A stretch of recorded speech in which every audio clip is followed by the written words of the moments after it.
Hi, this is Adam from Hortons. During the coronavirus crisis, I'm talking to businesses across the East Midlands about how they're managing the impact on their businesses and what they're doing to stay proactive and keep moving forward. Today, I'm joined with Gemma Orton. Gemma is Managing Director of Mocha Marketing, an award-winning marketing and communications agency based in Leicestershire, as well as the founder of Exclu, who offer marketing support for small businesses across the UK. She's on the front line for many companies in many different industries, helping them manage their marketing communications during the crisis that we're in. So we're going to be speaking with her today about her advice for businesses and what they can do to make sure they come out the other end on top. So thanks very much for joining me, Gemma. You're welcome. Thanks for having me. Could we start by just getting a little bit of background on your business and kind of when did you launch and why and what the story? Yeah. So we are a full service marketing agency, which unless you've worked with a marketing agency, you won't necessarily know what full service is.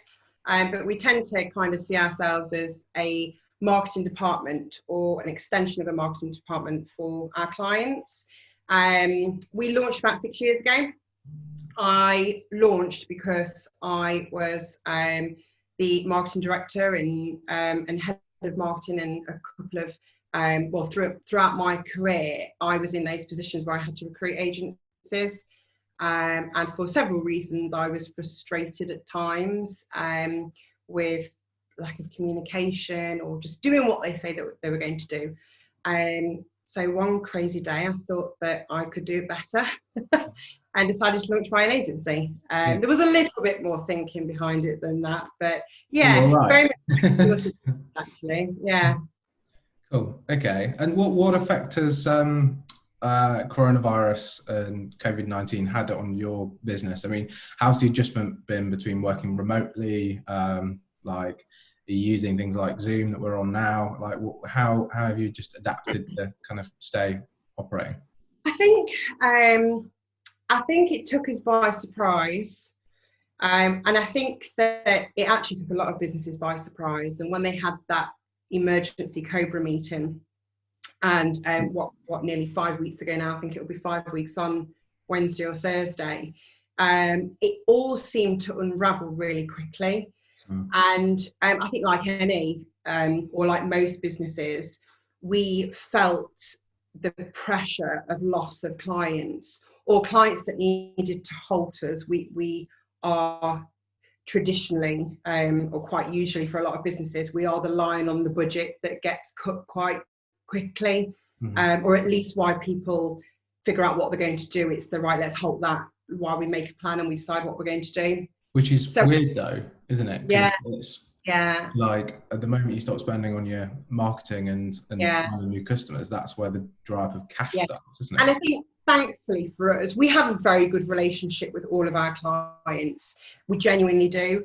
And it's been for most of them, it's been very much a team approach in, where businesses have been struggling. It's well, let's not just stop this. We've got to keep you going, but trying to work with them to get through it. But we definitely felt that in the first few weeks. And, I did have a moment of thinking, oh my God, this is going to be devastating.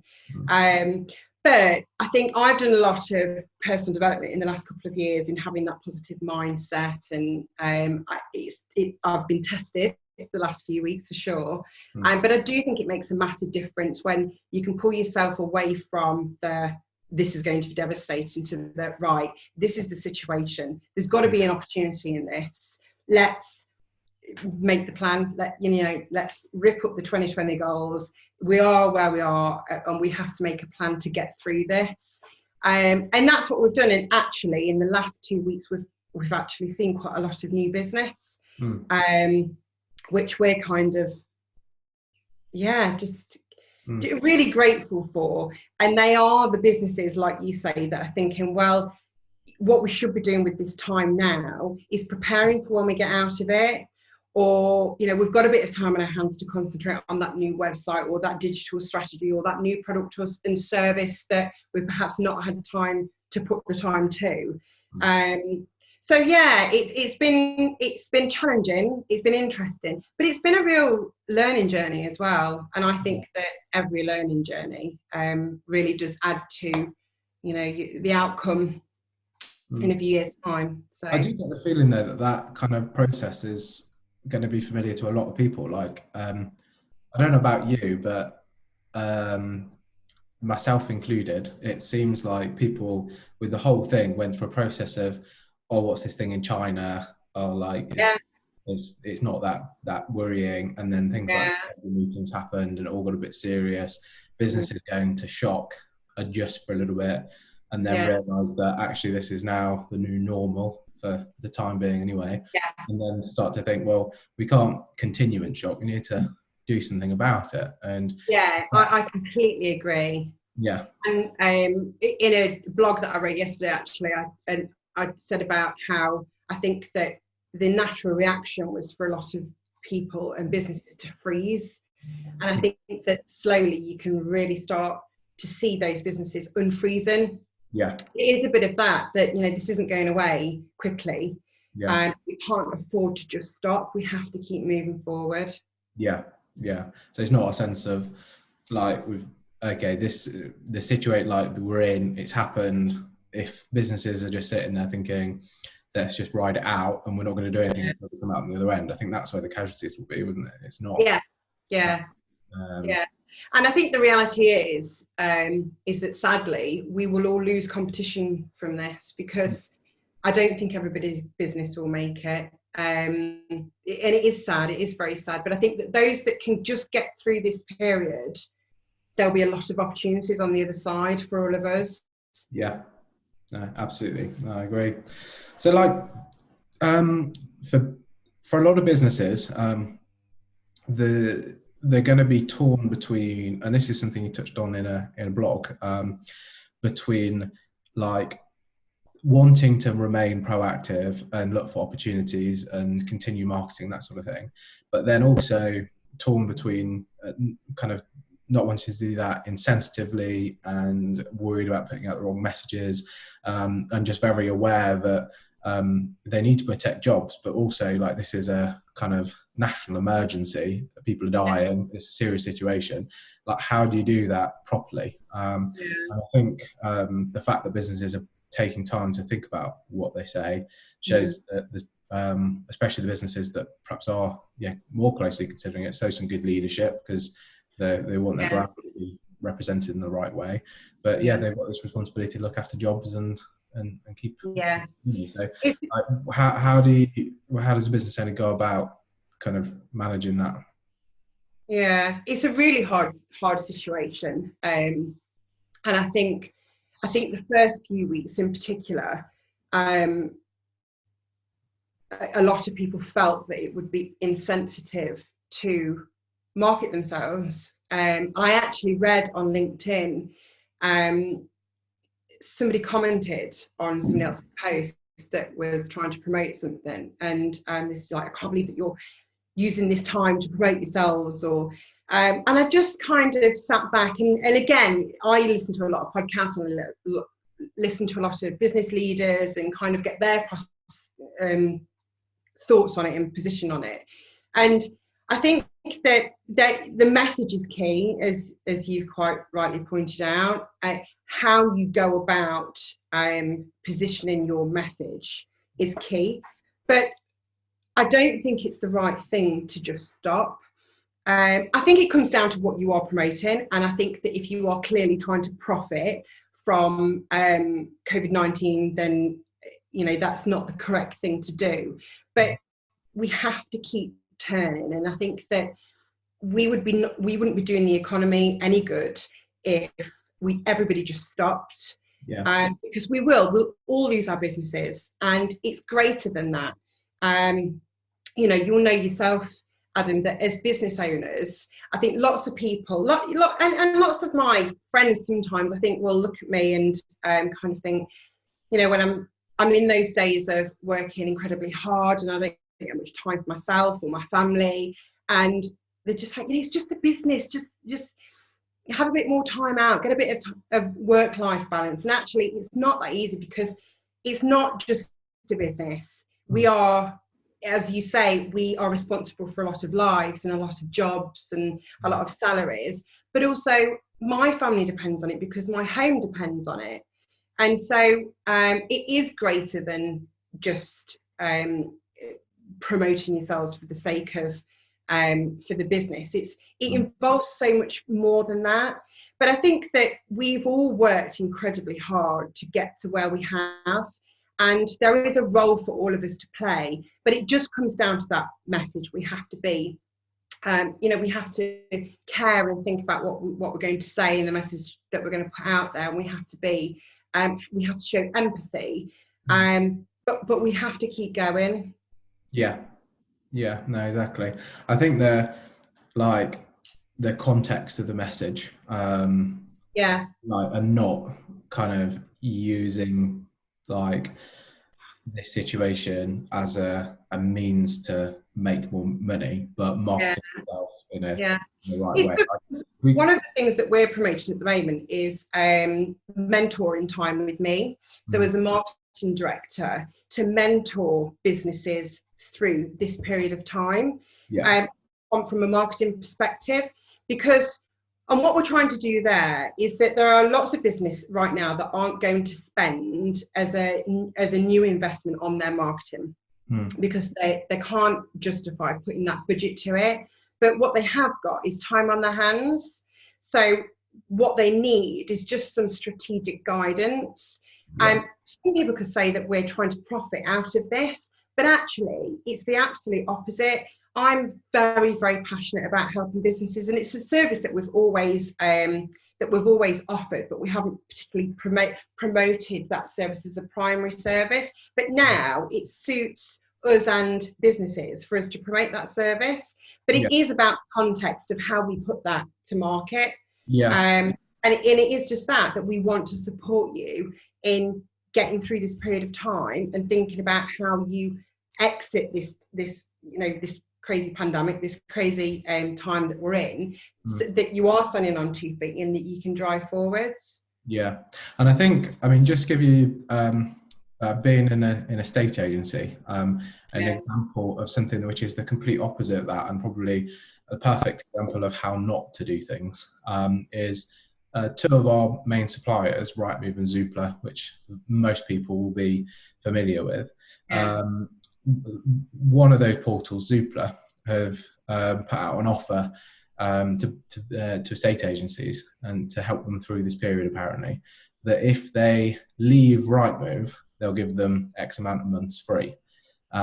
So it's basically, instead of having the main kind of motivation to help their community of agents, they're using it to, I suppose, purely using this crisis to pull clients away from competition, which I think is a perfect example of how not to do it, rather than thinking about your customer or about your community, and thinking what can we offer as a business to to benefit our customers as much as ourselves. And whereas that is a really good example of just sheer profiteering. Yeah, that's quite shocking, actually. I've been quite inspired by seeing competitors actually come together on LinkedIn. Is probably the best platform of seeing that. And where just the rule book's been ripped up a little bit, which has been quite nice to see. And I do think that this, perhaps it will make all makers a little bit kinder and in the way that we move forward. But that's a good bad example. Yeah, exactly. So with consumers' behaviour changing quite a lot, obviously main thing is people not going out and about. They're not, I suppose, from a marketing perspective, they're not picking up any print media, they're not seeing flyers, billboards, anything like that. They're probably not listening to the radio as much on the way to work or whatever, but they are on the internet loads more, they're on social media loads more. Where do you think the kind of key opportunities are for smaller businesses to be able to get in front of more people? Any tips, tactics, kind of hacks, or anything that businesses could I think it's definitely digital. So for any business that has felt that they've not had to be digitally strong before, hopefully this is a bit of a wake-up call for those businesses businesses that we have to be visible. And I think that even before this, if you're not visible on social media, for example, in 2020, then you're going to struggle. So I think that it's using this time to become stronger on your digital platforms, and whether that's just organic social media, whether that's putting some spend to perhaps social media adverts, PPC, Google adverts. I have seen quite an increase in e-shops again as well, like email campaigns. And I've seen from my own personal point of view of seeing emails from businesses who actually are really struggling to do anything right now. So like Ragdale Hall, for example, they are keeping their brand front of mind by sending regular, monthly, they might actually be bi-weekly emails out to their client base. And they're doing things like giving people top tips on how to relax at home and home treatments that they can use. But it's a great example of how to stay front of mind while actually you can't perform what you would usually do as a business. So yeah, it's like you can't put out a message that is a call to action and like a come and buy from me. It's forcing businesses to be doing more content marketing, like just be content marketing is huge right now, and I think that the challenge with that is that some people are not confident with writing their own content. But I just think that to those people, there will be a lot of license for errors at the moment. Not even necessarily errors, but there's more license now for people to be forgiven that things aren't polished. You know, that it might be a home video that's being taken as opposed to a professionally done video. Like we're doing here, you know, we wouldn't usually put out something that's done on Zoom, but we have to use the best of what we've got right now. Video is another really good area that we're promoting our clients to use a lot more of, because it really is becoming, you know, once upon a time it was don't put out a post that's without an image. And that took us a while to get our heads around, and now it's slowly becoming video. So I think that try and have confidence in yourself and just go for it. The more that you do it, the more comfortable you'll feel about it. Cool. Some really good advice there, and kind of actionable stuff as well, like that businesses can listen to and make changes and do things today. Another thing that isn't digital, just really quickly, that my hairdressers did for me actually, is that they bagged up some goodies for their clients, and they personally went and delivered all of these goodies. It was over the Easter holiday, and so we just got a knock at the door, and by the time I opened the door, they'd gone. But there was this big bag of goodies like hair treatments and whatever from the hairdressers, and I thought that you know, my hairdressers are really small hairdressers, and they've probably got 6 wash basins, and for them to put that effort in and that cost, invest that cost purely to stay front of mind, so that as soon as we're all able to, I'm going to pick up the phone and say, please book me in. You know, it's those little things that make a real difference. Builds loyalty, doesn't it? Because people no, that's a really good idea. I think I was just about to ask you kind of final parting thoughts on what business should be thinking about. That's probably a really nice tone to leave it on, in terms of like what can a business do to leave that sort of impact on their customers, and building loyalty for when things return to normal. So and I think just keep in touch, even if you feel that you haven't got anything that you can shout about right now, or that you are in an industry where you are stuck and you can't perform your service. Just keep in touch. You know, I had an e-shop from the Belfry this week, and they're completely closed. They can't do anything at the moment, and the subject in that email was keeping in touch. And it just, people are I think that actually email campaigns will have a much higher read statistics at the moment, because people are engaging with very personable messages like that. Yeah. Yeah. Well, I don't know the source of this information, but I read this morning on an article that open rates were up by 40% in comparison Oh, to really? March. Yeah. So Yeah. people have got more time, haven't they? And Yeah. it's but Yeah. also businesses are being more creative about what they're talking to people about. So Yeah. good combination, isn't it? Yeah. But yeah, no, thank you again for your time, Gemma. Some really useful information, and Very well. I'll make sure we add some links and stuff so they can find you and your businesses on and this will be across all social media. So yeah, thanks very much. Thank you. And good luck to you too. Thanks.